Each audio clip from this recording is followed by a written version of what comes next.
जय जगन्नाथ पिला माने। अच्छा पिला माने आमे मनुष्य माने केउ अंग सहायतारे श्वासक्रिया करिथांती? आमे मनुष्य माने फुसफुस बा लंग सहायतारे श्वासक्रिया करिथांती। सेही परी हमर उद्भिद एवं केतेक प्राणी माने भिन्न भिन्न अंग मानक सहायतारे श्वासक्रिया करिथांती। चलो आज सेही विषय जानिबा। उद्भिद उद्भिदर सेमिति कोनोसी स्पेसिफिक ऑर्गन न थाए श्वासक्रिया करिया पई। तो एमाने कोन करंती? हमर केतेक गुल्म जातीय उद्भिद ना पिला माने विषण प्रक्रिया माध्यमरे श्वासक्रिया करिथांती। वायुमंडल अम्लजान ग्रहण करिथांती एवं अंगारकाम्ल को निर्गत करिथांती। ठीक सेही परी केतेक उद्भिदकर पत्रे रहि थाए छोट छोट रंध्र जहाको आमे स्तोम बा स्टोमाटा कहिथाउ। एहा माध्यमरे अम्लजान एवं अंगारकाम्लर विनिमय घटी थाए। एबे चल जानिबा केतेक प्राणी मानक विषय रे।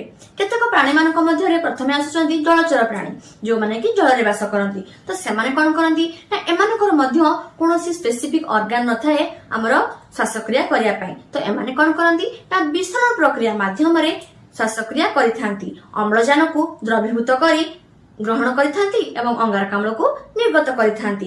एबे चल जानिबा केतेक एककोषी प्राणी मानक विषय रे। जेमिति कि हमर प्रोटोजोआ, पारामेसियम, एमोइबा एमाने सब होचंदी कोन एककोषी प्राणी।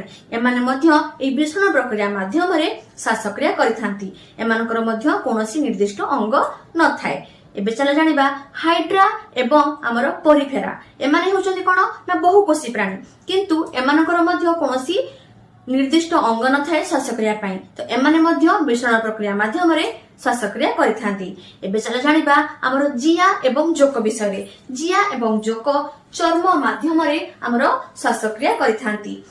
एबे चल जानिबा बेंग विषय रे। बेंग कोन करे ना बेंग हमर पिला माने देखिथिबो केतक बेंग स्थल रे वास करंती। आउ केतक बेंग कादुओ रे बा माटी तळे रहिथांती। आउ केतक बेंग हमर पोखरी गडिया माने जल रे वास करिथांती। तो जेउ बेंग माने हमर स्थल भाग रे रहिथांती से माने कोन करंती ना मुख गहर एवं फुसफुस माध्यमरे श्वासक्रिया करिथांती। जेउ माने माटी तळे रहुचंती से माने कोन करंती ना चर्म माध्यमरे श्वासक्रिया करिथांती। आउ केतक बेंग रहिचंती जे माने कि पानी रे वास करंती से माने कोन करंती गाली माध्यमरे श्वासक्रिया करिथांती। बेंगर दुईटी अवस्था रही अछि। से दुईटी अवस्था कोन ना गोटे हेउची बेंगर शीत सुप्ति समय रे जतेबेले हमर बेंग माटी तळे रही थाए। ठीक अछि सेतेबेले से कोन करे ना चर्म माध्यमरे श्वासक्रिया करिथाए।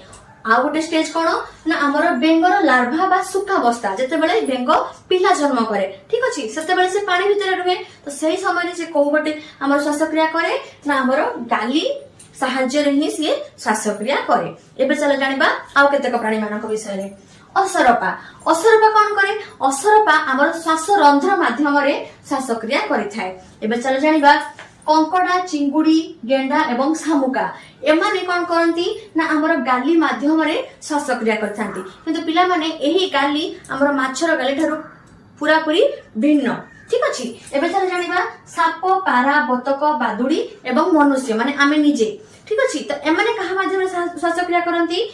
एमाने श्वासक्रिया करिथांती फुसफुस बा लंग्स माध्यमरे। ठीक अछि एबे चल जानिबा कंछ, कुंभीर, तिमी एमाने कहा माध्यमरे श्वासक्रिया करिथांती? एमाने श्वासक्रिया करिथांती फुसफुस बा लंग्स माध्यमरे।